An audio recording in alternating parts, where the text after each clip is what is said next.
السلام عليكم ورحمة الله وبركاته. صاحبada ku xiran janaalkeena Fatih Media ku soo dhawaada muuqaal cusub. Noloshu waxay u dhaxaysaa farxad iyo murugo. Waqtiguna wuxuu isu bedelayaa sida habeenkii iyo maalintii ay isu bedesho. Aadamku wuxuu aad u jecel yahay lacagta, farxadda iyo wax kasta oo wanaag ah. Taas cagsigeeda waxa uu neceb yahay murugada, faqiirnimada iyo wixii la mid ah. balse lacagta kuma iibsan kartid farxad. Ku qanac wax kasta oo Eebbe Subxaanahu wa Ta'aala ku siiyay.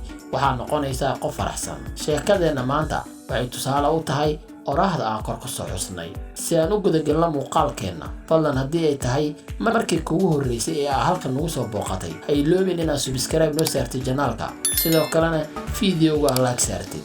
Waad mahadsantihiin. Waxaa jiray laba nin oo deris ah oo la kala oran jiray Guuleed iyo Faarax.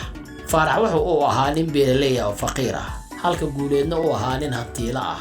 Faarax wuxuu ahaa nin noloshiisa ku raaxaysta oo farxad ku nool.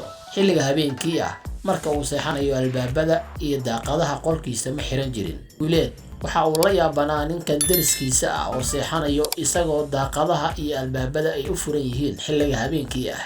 aad ayuuna uga soo horjeestay farxadda uu ninkan haysto. maalin maalmaha kamida Guuleed waxa uu yeeri Faarax, waxaana uu siiyay qasnad ay lacag ka buuxdo. Wuxuu yiri, saaxiib hoo lacagtan waxaan arkaa inaad nolol faqiirnimo ah ku nooshahay. waxaan rajaynayaa lacagtan inay meel kaaga soo bixi doonto.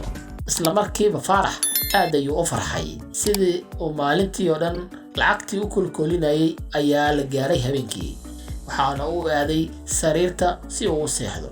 laakiin caawa ma seexan karo, xitaa daaqadaha iyo albaabada ayuu xiray si uu lacagta uga taxadaro. laakiin weli ma seexan karo. wuxuu kalba lacagta eegaba, waagii ayaa ku kor cadaaday ama baryay isagoo aanan gam indha isku siinin. markii waagii cadaaday ayuu lacagtii isagoo wada waxa uu geeyay Guuleed. saaxiibkayga qaaliga ahow, waxaan ahay faqiir, lacagtaada waxay ii diiday farxaddii aan haysan jiray. fadlan hoo lacagtaada dibna iga qaado. xigmadda sheekada, si kasta oo lacag u haysatid, farxad ma iibsan kartid. intaas ayaan ku soo gabagabeynaynaa daawada muuqaalkeenii aan idinku talagalnay maanta. ha iloobin in like saartid muuqaalka si uu noo dhiirigeliyo. mahadsanidin.